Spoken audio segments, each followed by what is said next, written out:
welcome everyone to our Academics Humanities session as part of the Clarktoberfest celebration at Clark University. Good morning, good afternoon, good evening, depending on where you're dialing in from, and we're super excited to have you. My name is Nick Porcella. I'm the Senior Assistant Director of Admissions at Clark University, and I have an all-star panel joining me today of Clark faculty who I'm really excited to welcome. We're going to have them all introduce themselves momentarily, but I do want to just go through a couple of housekeeping notes before we actually do that. First things first, this session is part of Clarktoberfest. Encourage you to check out more of those sessions. A reminder, you've probably gotten emails from us about this, but for anyone with a US address who attends 3 or more Clarktoberfest sessions does get this, not this particular, but a beautiful t-shirt that says Clarktoberfest. So we encourage you to keep joining us. But really thrilled to have you. Session today is on the humanities. I'm joined by professors from the English, History, and Philosophy departments. And we're going to spend about 20 minutes with you diving into each of these 3 departments. And then we're going to open it up for question and answer and just sort of have a conversation. So grateful for everyone here, and I'm going to let our 3 faculty introduce themselves. So I'll start with Professor Kasmer, and we'll go from there. Hi, I'm Professor Lisa Kasmer. I have been at Clark about 16 years. I'm the chair of the English department, and I work in 19th century British literature. I focus on Romanticism through gender and sexuality studies. I also focus on trauma theory. I thought I might mention some of the courses I teach. I teach a course on the Gothic, the Terror of the Gothic. I also teach a course, Queer Victorians, on sexuality in 19th century literature. And right now I'm teaching a course called Traumatic Tales, which uses trauma theory to look at traumatic national events in Romanticism. So I'm happy to be here. Thanks, Professor Kasmer. Next up, I'll introduce Professor Amy Richter. Hi, I'm Amy Richter, and I am chair of the History Department. My research and teaching focus on 19th and 20th century American cultural history with an emphasis on women and urban history. I teach courses on home in the 19th century. I teach a course on the history of marriage, gender in the American city, American consumer culture, and also a U.S. Women's History Survey course.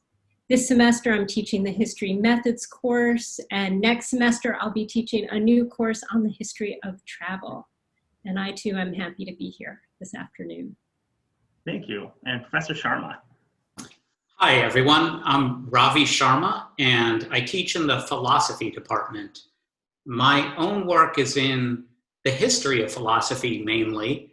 My specialty is ancient Greek philosophy, so I teach a variety of courses on the ancient philosophers, but I also teach in other areas of the history of philosophy. I sometimes teach in early modern European philosophy, the 17th and 18th centuries. I teach courses in the 19th century. I'm teaching one on the philosopher Nietzsche next semester. And I teach some courses in systematic areas of philosophy, mainly in metaphysics, on topics like free will, personal identity, and so forth. So we'll get more into philosophy and into the other departments in a moment, I think. Yeah, thank you so much. And as we go, we are going to have a designated question and answer segment at the end of the session, but that will be the last 20 or 25 minutes of our session. So feel free to ask questions throughout. We're going to save them for the end, though, just so we can sort of bring everybody together. Fun fact, I am your host, but I also am a former Clark student. I have a degree in English and philosophy from Clark. I had Professor Sharma back in 2012, which is the fun fact of the day, but took a lot of classes between these 3 departments. I love them all very much. So without further ado, we will get to the heart of the presentation, which is actually quite general because I really want to give each of our faculty members a chance to share about what they feel is most important for prospective students to know about their departments. These are 3 awesome departments with small class sizes, really great access to faculty, and really, really interesting seminar topics. So what I want to do is I'll start with Professor Kasmer in English and ask each of you the same question, which is, can you share with us a little about what makes your department special? What makes it unique? And what do you think a prospective student really should know if they're thinking of majoring in your field at Clark? So I'll start with Professor Kasmer. Okay, all right, thank you, Nick. Yeah, Nick was one of our star students too, you should know, when he was in the English department. Yeah, so I'm probably going to jump around a little bit, but things that really stand out about our English department, I mean, obviously, through our major, we help you develop a sense of literary history and literature, but I think what's really amazing is that we not only teach the traditional fields and traditional approaches, but also these really cutting edge fields and approaches. And that has to do with our fantastic professors in our department who are really, we have wonderful scholars and teachers in our department. So some of the approaches we have in our department are critical race theory, disability studies, book history, health humanities, and gender and sexuality studies. So if I look at some of the courses we have, for example, a course in Shakespeare, we have currently a course where the professor is looking at political issues, issues of tyrants within the Renaissance period. We have a modernist class, it's looking at modernist literature, but that professor focuses on food studies, so she's looking at that topic in terms of the literature. And we have a new contemporary lit course that focuses on the work of Toni Morrison. And so this is one thing I think that's really exciting, that professors bring their work, this really important cutting edge work, to the courses that they teach. Something else that I think is really special about our department, all of our students take a capstone your senior year.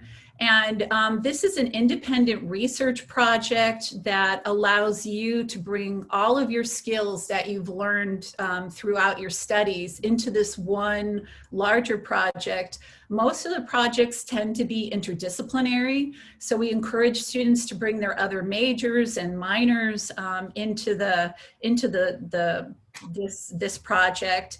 And you can also work on an honors thesis. So this is a year-long project. And students also tend to do really complex work. And this is a chance to work very closely with one professor who advises your work. And for example, we have somebody this semester who's a political science and English major, and she's writing on political resistance through Afghani poetry. So it's really an opportunity for her to bring all of her studies together. We also have lots of connections with internships, especially in writing and publishing, that are both local and national, that our students have entered throughout the years. And we also have connections to our alums. So we've had students actually have internships and get information on professions through our alums as well. We have a National Honor Society, an English National Honor Society, it's an honor to have. And then also this society engages in all sorts of community projects. And our department itself is very much a community. We're housed in a Victorian house that's right on the edge of the center of campus. And it's a really nice space where students can hang out, talk with each other, that you can actually run into professors, have casual conversations. And then we as a department have a lot of social and academic events where we celebrate students, we have speakers come in, but also social engagements where, again, students get a chance to talk to their peers and also talk with their professors. In our department, we also have a creative writing minor, and what's great about the minor, it's professional writers actually teach all of the courses. And we also have a connection with the American Antiquarian Society, which is a nationally known archival library. There's seminars to take there, but some of us in some of our courses actually bring students there to do archival research. So if you're interested in that kind of research, also if you're interested in library science, it's a really fantastic opportunity. And of course, we have connections with study abroad programs. For example, one in Bath that has an especially strong component in English courses. To look at the major requirements, one thing I would just mention is that our courses are really scaffolded. So we try to build up your knowledge so that you're ready when you get to the capstone to write this independent project. We have a gateway course, which sort of introduces you to complex level literary studies. We have 100 level courses, sort of intro courses on genre and also historical sequence, where you look at literature within a broad historical time period. And then we have our seminars, our upper division seminars in different literary periods. And those are the ones that I was alluding to before. And then the final subject was looking at humanities at Clark. And I guess I'm both humanities, but also specifically English, why you would want to major in English. I mean, one is sort of esoteric, but I think people who major in English really believe that it helps you to live a meaningful life. You know, the fact that we explore texts, we explore other times, other lives, and their values, that this is something that helps us to find meaning in our lives. A more practical reason, I think, for the humanities and in particular for English is it really prepares you for almost any profession. We usually say that all of our skills are transportable. They're transportable to pretty much any profession, and all the kind of national surveys of business leaders, nonprofit leaders, they always point out what they're looking for are written and oral communication, critical thinking, and ethical decision making. And all of those are skills that you definitely would pick up in English classes. The ethical decision making might sound a little strange, but when you think about it, when you read texts, you really are developing cultural sensitivity and connecting with these other worlds. And I'd end with, we're having an alum event in our department. It's virtual. If anybody is interested, please email me and I can send you the Zoom link. And I'll just tell you the professions we have that are going to be represented there. It's a really nice cross section. We have an entrepreneur. We have an award-winning journalist. We have someone who works for a policy institute in Paris. And we have someone who works in publishing in New York City for a literary agent. So I would say that's a good sense of the range of things you can do with an English major. So I'll stop there. I hope I didn't go on too long. Thank you. Well, I appreciate it, Professor Kasmer, and we're going to be sharing everyone's email at the end too. So if our audience has more questions, we'll take them in the Q&A, but also give them access to a way to reach out. So I guess at this point, I'll ask Professor Richter, same question for history. What makes the department special? What do you think a prospective student really should know about your department? And we'll go from there.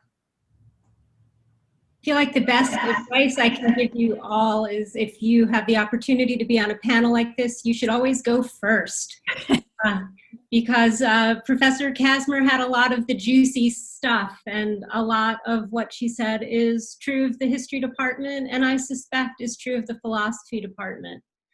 I would echo her observation that the best thing about the history department is the faculty and the commitment to bring their scholarship into the classroom and make that a dynamic experience for our students and for us. It makes it more fun all around. The history major is remarkably flexible. One of the ways that we can see that is the history faculty. I just quickly made a list. We teach in addition to the history department, we participate in the women and gender studies, major and minor, Asian studies, Africana studies, urban studies, Holocaust and genocide studies, Jewish studies, comparative race and ethnic studies, and law and society. And it's not like these offerings are our side gig. They're definitely at the heart of what we bring to the department and the university. So within the history major, students are required to take 10 courses and 2 additional courses in other departments that are related to their historical interests.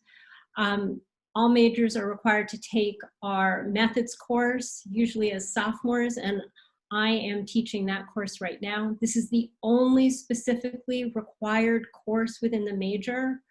And so then students take courses also in 3 different geographic areas, currently framed as US, Europe, and global.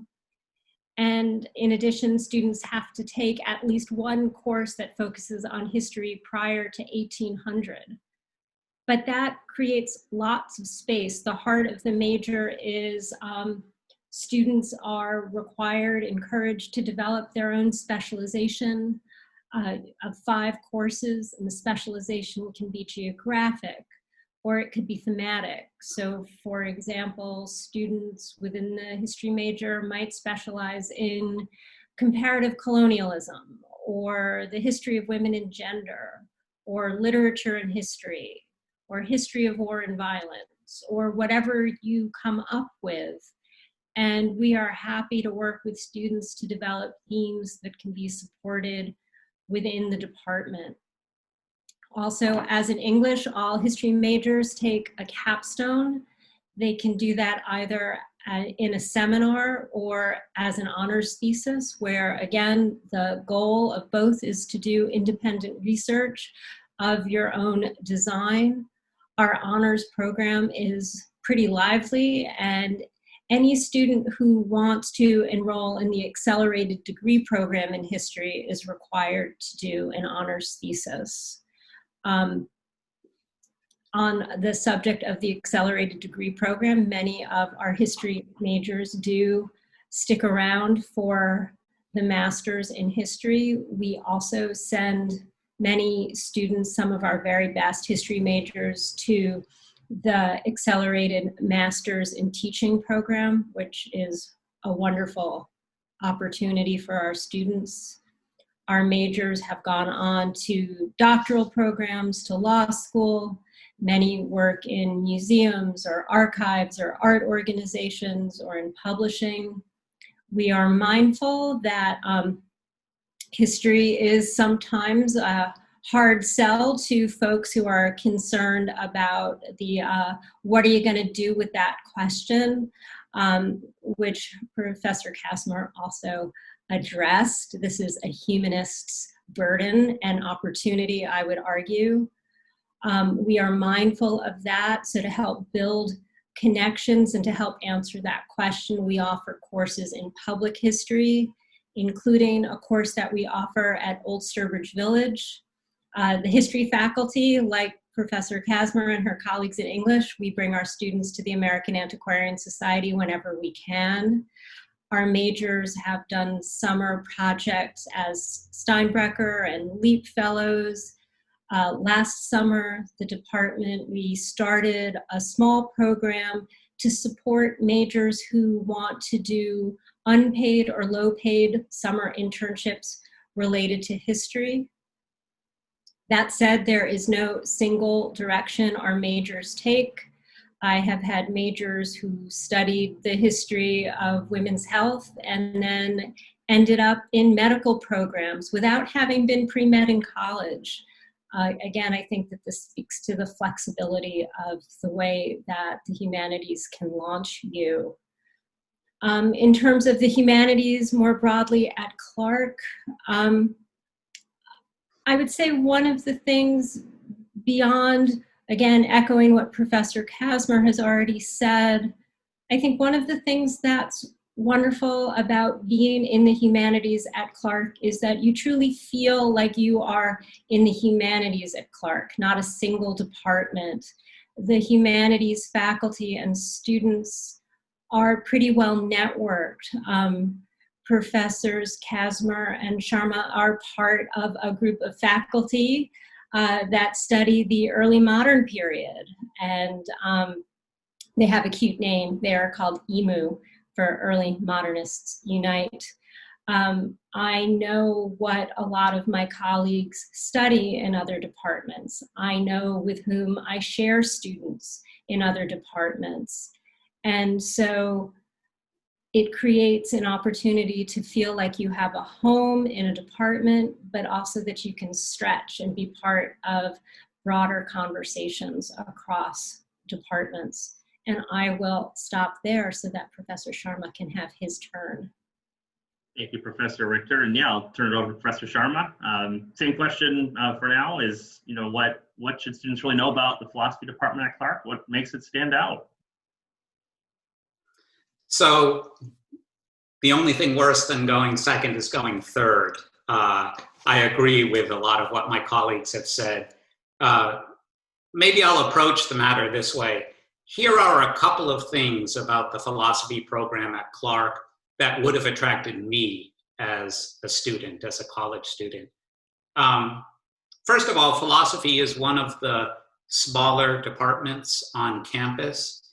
And because of that, the classes can be very intimate in terms of size. At the introductory level, you might have a class of 20 or 30 fellow students, but at the upper level, your classes are regularly going to be on the order of 5 to 8 students. So there's seminars, you get to talk and hear the views of other students quite a bit, and you get to know the professors and get to know something about their research. And as my colleagues have mentioned, that's one of the really distinctive things about Clark, but in particular about the humanities. The humanities faculty are all engaged in interesting research, and they bring their research into the classroom. And so that's a great thing. Philosophy, like English, is in an old Victorian house on campus, so the space is great.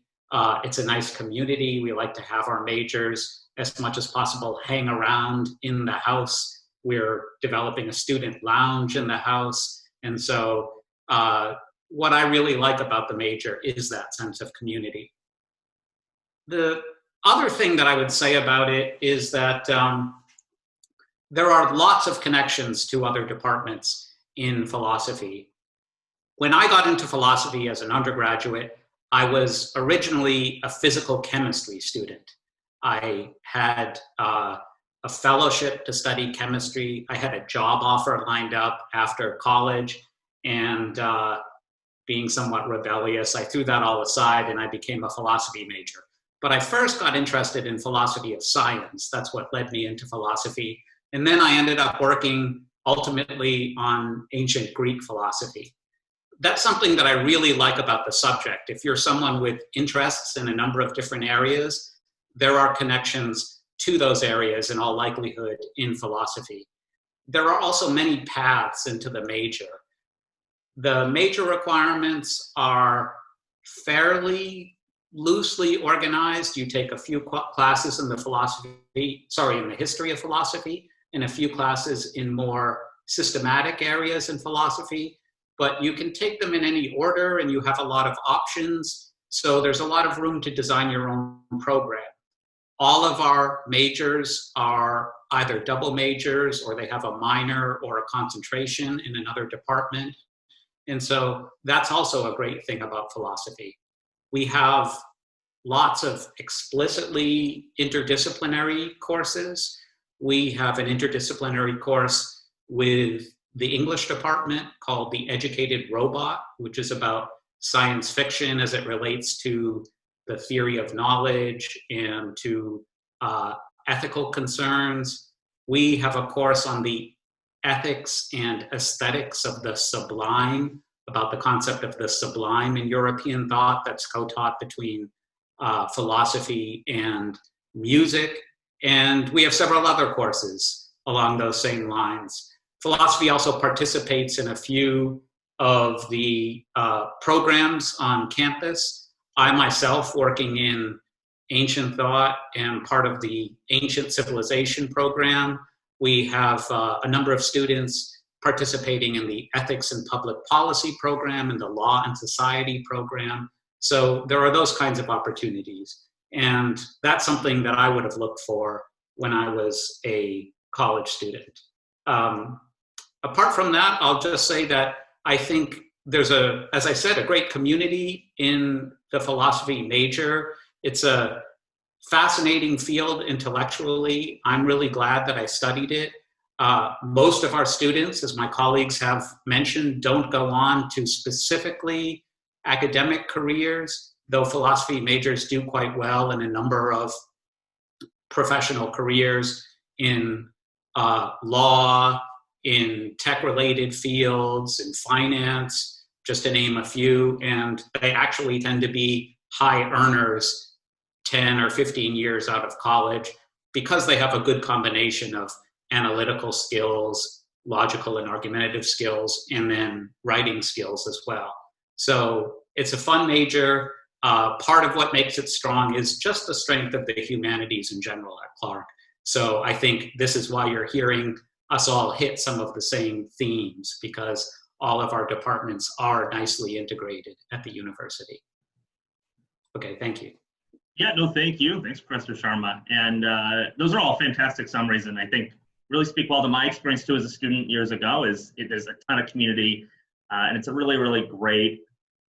They're all great departments for being an engaged learner, getting to know your peers, and really finding successful outcomes after. So I appreciate you all sharing your stories from your department and your colleagues. So at this point, we're going to open it up to questions. I'm going to keep this slide on for the first couple of questions. So our attendees, you can take a screenshot. So I'll save this as a sort of a resource. When in doubt, admissions@clarku.edu is always a great way to reach us. But what I'll do now is we've got some questions saved up. I'm going to start posing those to our three faculty panelists. And feel free to keep those questions coming in. We have about 15, 20 minutes to do that. So the first question, Professor Richter, I think this one's more about history, and you touched on it a little bit, but do you have courses in digital history or public history, and could you speak to those? We have offered in the past a variety of public history courses. Again, the most long-standing public history course we have is offered in conjunction with Old Sturbridge Village. We rent a van and transport students once a week, and they have worked with curators there and put on exhibits. My colleague Jeanette Greenwood has offered courses in public history as well, including a course that she offered as part of a project she was doing in conjunction with the Worcester Arts Museum, and students worked on an exhibit. If you go to the Worcester Art Museum site and look at the Bullard collection of photographs, that exhibit, students helped produce text for the exhibit and work on the catalog. We also support students in their own public history projects and are always thinking about those connections. Those are probably the two most recent examples. I will say that we are not a big digital history department, although, again, Professor Greenwood produced a website for the exhibit and is also figuring out ways to have it tour physically and virtually. I believe that my colleague, Professor Kasmer, has more experience in the digital humanities than certainly I do. But again, we are always up for thinking about these topics with our students. Yeah. Thank you. So this is a question I might be able to give a take on too, but specifically for like the Beck House, which is for philosophy, and for the Anderson House for English, do you all have images that the students could access of those facilities to see them? And so I might say first that on the website, under the respective departments, there are some images of where these departments are based. But I think for any of our faculty panelists here, anywhere else the student might look to see some of these pictures.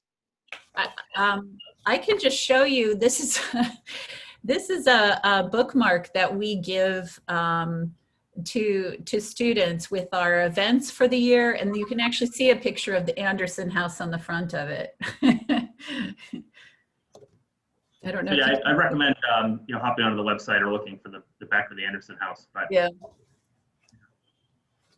Yeah, I would say definitely look at the philosophy department page on the Clark website. That should, I believe, have some photos of both the outside of the house and some of the rooms in the house. We have 2 rooms where we, small seminar rooms where we do some teaching, and so you can get some photos of the rooms that way. If you would like more, or to find out more about the spaces, please email me and I'll get together with the folks in our department and see what resources we have. yeah, and coincidentally, on this slide, the image on the far left is from Anderson House, which is from the English department. So that's one image that's already here, but we'd be happy to follow up. This is a question actually about something we hadn't talked about, which is that there are more humanities majors at Clark. So we do have a student asking about ancient civilizations in that major. So I'm not sure if any of you can tackle this question, but I'll check for now. Is our ancient civilizations major what other colleges would call the classics? And would this suit a student interested in exploring the classics? I can tackle that since I have a connection with ancient civilization at Clark. The answer is yes. It's the same discipline that goes under the name classics elsewhere. And our ancient civilization program, I should say, is in some transition right now. And so a good thing to do if you're interested in studying it would be to send me an email. And if you have particular interests, let me know. And I can give you some, whether you do or not, I can give you some information about where we are in the ancient civilization program and what you might expect to be able to do while you're at Clark. Thank you. So one quick question is one I'll take. Would the psychology major be considered a part of the humanities programs at Clark? We do have a psychology session as part of Clarktoberfest. I believe that they asked to be presenting with the social sciences. So I think there's a lot of commonalities between social sciences and the humanities at Clark. So I can encourage you to attend the social sciences session to learn more about psychology, but there's definitely some overlap. A question for any one of you is, would you say the class sizes in the humanities at Clark are small and interactive? I could speak to that. Definitely the classes in English are on the small side. All of our seminars are 20 students or fewer.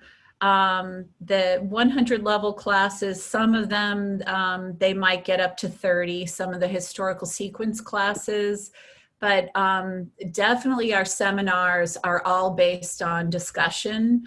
They're run in that way, and it's usually it's set up where it's a real conversation between the faculty and students.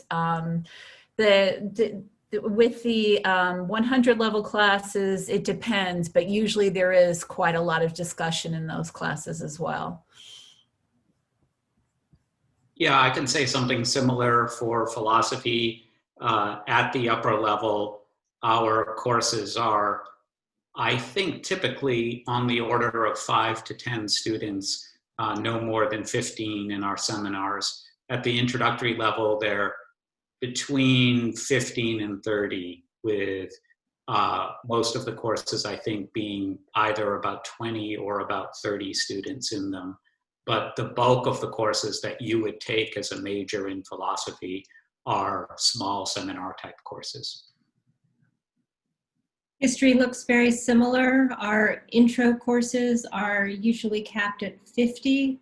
But as a major, you might not even take an intro course. You might move to a 200 level lecture discussion fairly early in your education. Those are capped at 35, and our seminars are capped at 14. Students also working on special projects can do independent studies with faculty. The other thing I will say is the world being what it is right now, we lowered our caps this semester, and I think a lot of us are enjoying teaching even our intro courses in a more intimate way, and that might stick around, so stay tuned. Yeah, well said. Next question is from a student who's interested in studying both history and philosophy. And the student's curious if they focus on the history of law, is there a way to also study philosophy through the lens of philosophy of law? So I guess I'll start with Professor Sharma. The answer is yes, there is. We've just had an ethicist join the department last year, Professor Arden Ali, and as part of his regular array of courses in the philosophy department at Clark, he'll be teaching a philosophy of law course, and I suspect he'll be doing topics related to interests in the law in some of his other courses. In the philosophy department, we're also very open to independent studies given our smaller size. So yeah, there are, I think, plenty of interest in the philosophy of law, plenty of possibilities in the philosophy of law, I should say, in the philosophy department.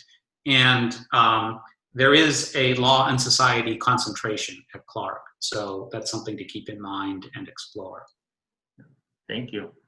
Professor Richter, next question is for you. Pretty short one. How many professors teach in the history department? We are a department of 12. We are small but mighty. And actually not that small at Clark, a department of 12. Next question for Professor Sharma. Can you just speak to maybe what type of internships a philosophy major could take advantage of?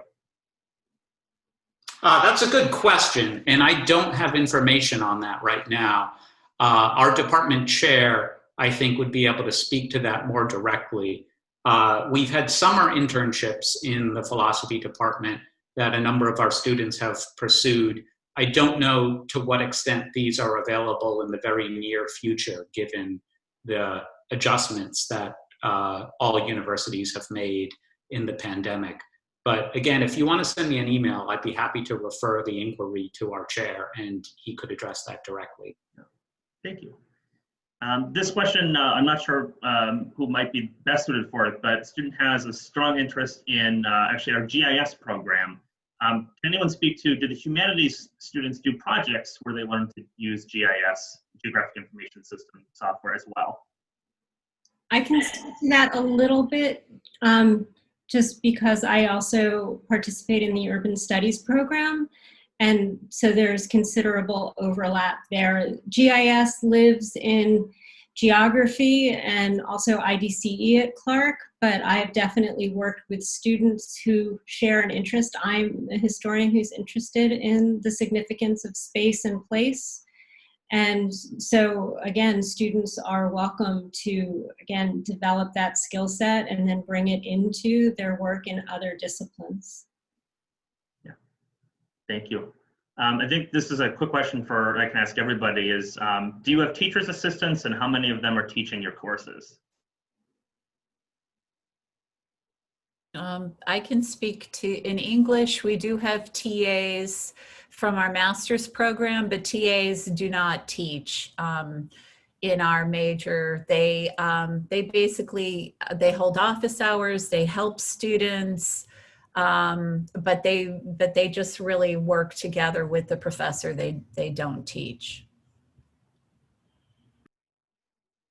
It's similar in the philosophy department. We have teaching assistants for some of our lower division courses, our more introductory level courses. You could be a teaching assistant for courses in a variety of areas, whether the history of philosophy or applied ethics or a few other things. For the most part, you'll hold office hours and meet with fellow students in the course and help them out in the course. Teaching assistants don't teach regularly, though if you want to give a lecture or two in a course, it can always be arranged. The same is true in history. We have teaching assistants. We have a doctoral program in history, so we are training students and we take that training seriously. That said, TAs do not teach instead of faculty in the history department. On rare occasion, and by that I mean twice in the last 20 years, we have hired advanced doctoral students to teach courses when they were ready as part of their professional training. But you'll be taught by Clark professors and the occasional visiting professor who also has a PhD. Thank you all. This next question is for Professor Kasmer. So the student says that they plan to get their master's degree in college and would like to do a fifth-year program. The intentions are to teach English on a higher level, maybe high school or college. So Professor Kasmer, would you recommend majoring in English or education, and would either be more beneficial to that career goal? Yeah, that's a great question. And I didn't mention a number of our majors do go into the Master's in Teaching program at Clark. If you do want to teach at a higher level in either in high school or above, you do need to major in English. And to go into the education program, you don't necessarily have to major or minor in it. All students, basically, to prepare for the class, you meet with the advisor, and you are required to take a certain set of classes to prepare yourself for the Master's in Teaching program, but you don't actually have to major or minor in that. Thank you. We have about 3 minutes left, and we've got a bunch of questions, so we'll get through as many as we can. But again, for those joining, thank you for being here. And if you have a question that didn't get answered, you've got some emails on the screen. We'd be happy to follow up. You can always email admissions, and we're happy to do that as well. But we'll tackle as many of the remaining as we can. This one's, again, a general question if anyone has information. Since Clark does not have an anthropology major, could you build your anthropology major, and how might they do that? Is anyone interested in talking about self-design major? I mean, I'm happy to speak super briefly. In order to build an anthropology major, you need anthropologists. There are definitely anthropologists on campus. A bunch of them live in IDCE, International Development Community and Environment. I can think of another lovely anthropologist that hides out in the sociology department. I think in general, the self-designed majors tend not to replicate full-blown academic disciplines so much as they tend to focus on interdisciplinary spaces that we haven't yet filled. So my answer would be, it is doable, but it would be a challenge. But I would encourage you to reach out. I'm happy to put you in touch with some of the anthropologists I'm aware of on our campus. Thank you. Professor Sharma, I got two different questions, but I'll give them both to you at once. Could you just speak, does Clark have continental philosophy, and could philosophy pair well with psychology at Clark? So briefly, yes answer to both questions.